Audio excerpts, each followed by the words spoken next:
All right, Facebook. Guys, namaste. God bless. How are all of you? Happy Monday. Sorry, I messed up my cameraman. Hopefully you guys are all well.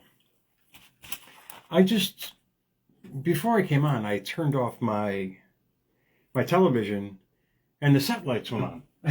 I was like, I got one going off and these lights are going on one by one remote. Energy is crazy. It's crazy. Happy Monday to you guys. It is actually a pretty cool day today. It's National Crayon Day. For those, and I'm grateful because the majority of my audience is between 35 and 65, in that range, the majority. Remember growing up with them crayons, the Crayola box set? That bitch had to have been about a foot long and there was like 1,000 crayons in there and a sharpener. That made the whole thing possible. Literally, I would spend hours creating stuff, doodling. Like crazy from that stuff. It created so much creativity in my life that pressed on. It was my release back then to get away from what was around me because here I am. I never thought it was normal. I'm like, why am I going through all of this? Why am I going through this? And where I lived, and I'll get to the quote box tonight, where I lived down in Hamden, it was basically on the New Haven line. A lot of you guys who know me from down there, the State Street area, I had the best, beyond the crayons. And back then, we could do this at 10 and 12 years old. I had the best place to go after if I wanted to get away from it all, which I did a lot, mind you. I didn't want to be around the negativity that was in my life at the time. And East Rock Park was my sanctuary.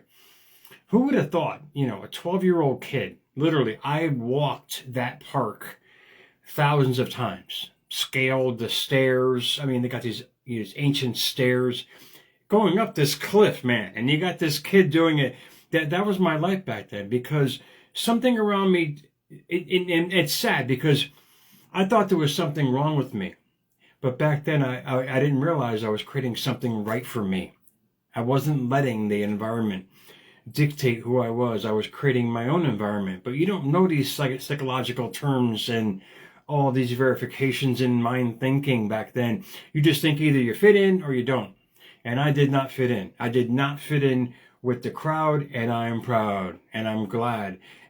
But sadly, later on in life, I kind of went and conformed with the crowd, with the marriage and all these things.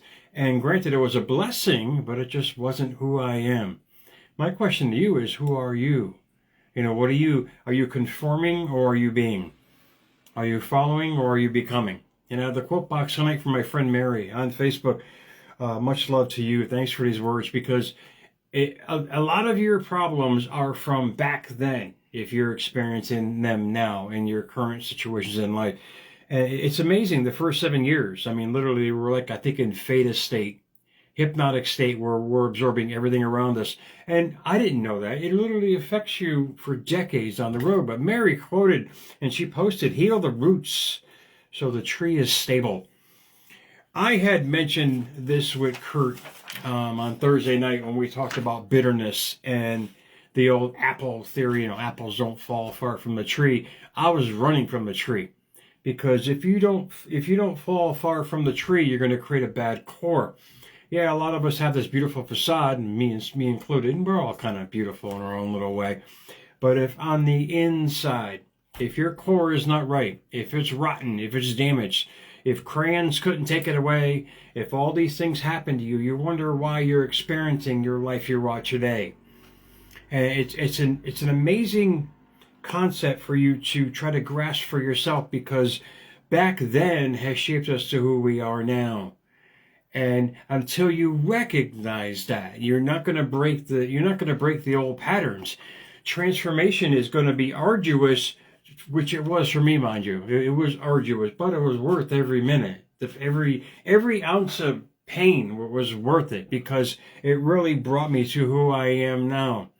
The being that I've always wanted to be.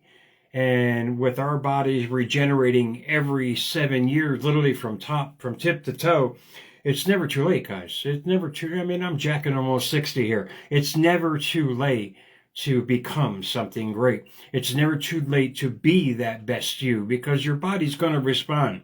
If you're not well, you're going to feel better. It's all about an energetic path that you put yourself on, which is now we are inundated with. I mean, they're friggin' everywhere. The reels and the YouTubes are everywhere. Even if you're truly into inner peace, which you'll fix that inner core, because it'll help you recognize what happened to you. Not to reflect on the bad, but to understand it. Because back then, what was happening to us was called priming. If you guys ever heard of that. And, you know, we've heard of priming the walls for paint. Yeah, because it gets the paint ready to adhere correctly. Or priming the car for paint. It gets the car ready to absorb what it's about to be set into. That kind of mental priming is what sets you up for later on in life. And we didn't know this as kids. They didn't teach us this shit in school. All we had to do was do the basics and go home and deal with our life, however way it was. And a lot of it for us wasn't good in some ways, but to me it was a great learning experience. And I didn't realize it back then. I thought I was the oddball, but I was the right ball. I was realizing, wait, this doesn't feel right. I was trying to understand what energy was, knowingly and or unknowingly. So I had a quote box tonight. The original quote box before Mary's quote. What you focus on, you amplify. What you believe, you attract. What you embody, you become. Embody is a verb to make concrete and perceptible. And in other words, perceptible. In other words, incarnate. What you want to do with transformation is reincarnate. You want to reinvent the person you've always wanted to be. People think reincarnation is something where you come out of the... No, it's just you reforming. They talk a lot about this in Scripture, with Colossians noting and denoting the old man and the new man. The old man, not some guy cloaked in some lambskin walking on a desert with a staff in his hand. The old man was a person of how he thought, which was created into the new man. So don't let, Scripture fool you with that. Understand, read it precisely, and you'll realize they're talking about transformation. And they're talking about you becoming that person by choice. And priming is a perfect example of that. Actually Ephesians said it as well. I missed that part. But priming, there's a psychological term with priming, and maybe you guys can understand this for yourself. Mental priming is what I do every day. It's the journaling. It's the, how should we say, the crayons of light, but I just use ink with that. I'm dictating my future by how I'm feeling now. You're living in the present moment. That's the only moment you should be worried about, honestly. Not worried in a bad way, but know that it's your creation point. It's your starting point. It's your cell tower. It's your energetic field that you're creating around your aura. And when you start realizing that you can prime your future just by what you're doing now, you're setting up the future with good thoughts, behaviors, habits, feelings, and actions every day according to who you've always wanted to be. And the psychological term for priming is when an individual's exposure to certain stimulus influences their response. In other words, without any awareness. In other words, you keep priming, it's going to become natural. That's the whole point about repetition and journaling. With me, it became so natural, it's a part of my daily life now. It's amazing how if you keep doing something, and yeah, it might seem hard in the beginning, it might seem tough in the beginning, but then you just start doing it. We're adaptation creatures. We can really adapt to anything in life if we put our minds to it. And it goes on to say, to create that basic prime in your life, really think about this. Buddhism and Hinduism developed a mantra. And a mantra is not their way. It's a set of words that you tell yourself every day. It's like, me, be the best you, and all good will come back to you. And I say so many of these throughout the day because I'm priming my mind for who I want to be. I'm priming my mind for the day I want to have. And I start this at night before I go to bed. It's this mental priming that has given me so much peace in life. A lot of us now are like I said, in the age group for America's Mentor who watch me have been there, have done that, have acquired that, and now are losing that because they just want peace in their life. The best peace you can have is understanding what's going on in the core. And however way you prime your new life, you're going to start understanding what's coming out of that core. You're going to start realizing, wow, this happened to me. You're going to start recognizing why you are the way you are. And that's what priming does. It's a natural response to stimulus all around you. You keep doing that every day, you're going to start triggering, and this stuff's going to start bubbling up. You're going to start recognizing. I recognize the most amazing things in life by doing this, and it's given me so much peace to move forward. And I recognized this the other day. And I talk about work a lot here on America's Mentor, and I had, for some reason, my staff, and I'm thank God I'm getting new help with that as well. Much love to you guys for helping me on that. I mean, these guys have been fighting constantly. I don't know what the problem is, and they're doing it when I'm not there. It's almost like the cell tower leaves, man. Everybody kind of loses control. Not in a bad way. It's just they're not getting along. The energy is not flowing right. And I got really angry about that. And I said, we're having a meeting tomorrow, and I'm going to fix this shit. This is what I said to myself, Mr. Trying to be Mr. Meanie. But when it came down to the meeting itself, I was very humble. Because the old me would have lost my shit. I'm making a point here. The old me would have lost and screamed and yelled and dictated, pointing the fingers at you, meatball, it's all your fault.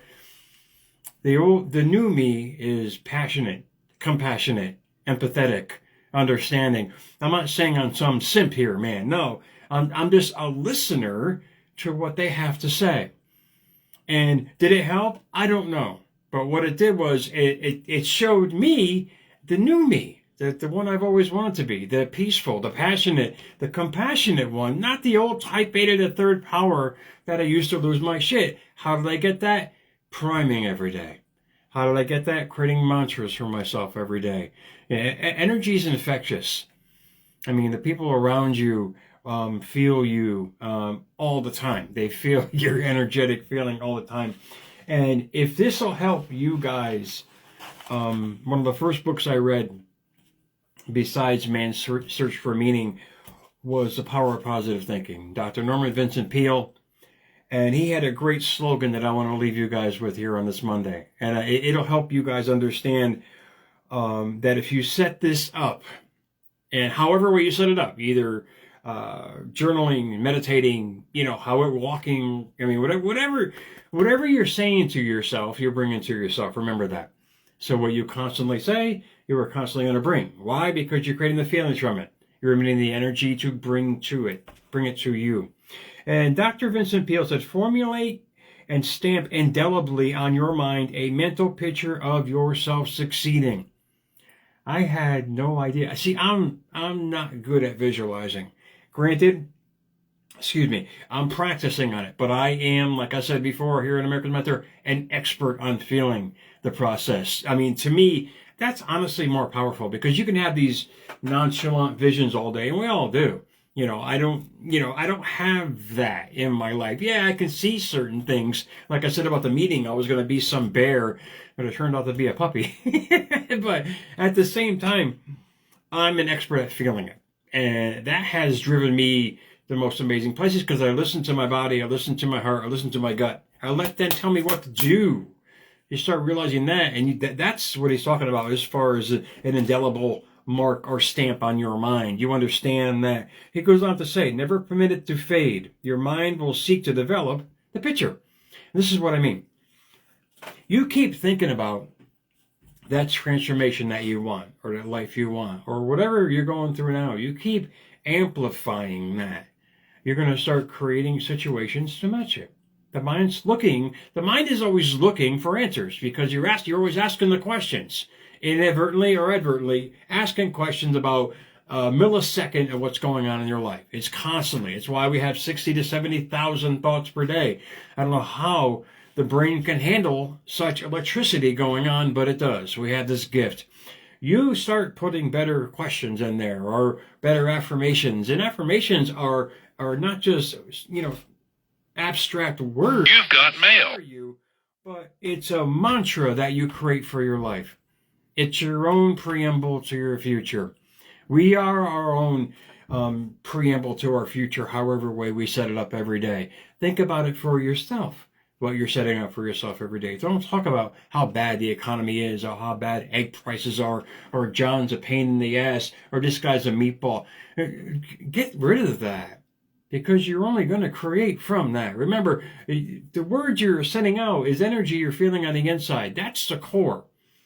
And that's the old you that's coming out. And when you change that, you're going to notice the new you, the new man, as I call it in scripture, coming out. You have to realize that, and how you realize that, you formulate some kind of mantra that is your preamble to your future that you're pushing out every single day. So really think about it for yourself. This is a deep topic, because a lot of us have this beautiful facade, but in essence, we're rotten to the core. Not by our own thinking. It was just a start early on in life that started the process. We don't understand the psychological process involved with it. We just let it grow and grow and grow. And now it has turned into situations, experiences, relationships, feelings, all started back when we were little types with our crayons on National Crayon Day. Not necessarily on Crayon Day, but back then we were so malleable. But even as adults, we're malleable. We can create anything we want in life. And yeah, this may sound airy-fairy, but it's not. It's not. It starts with you.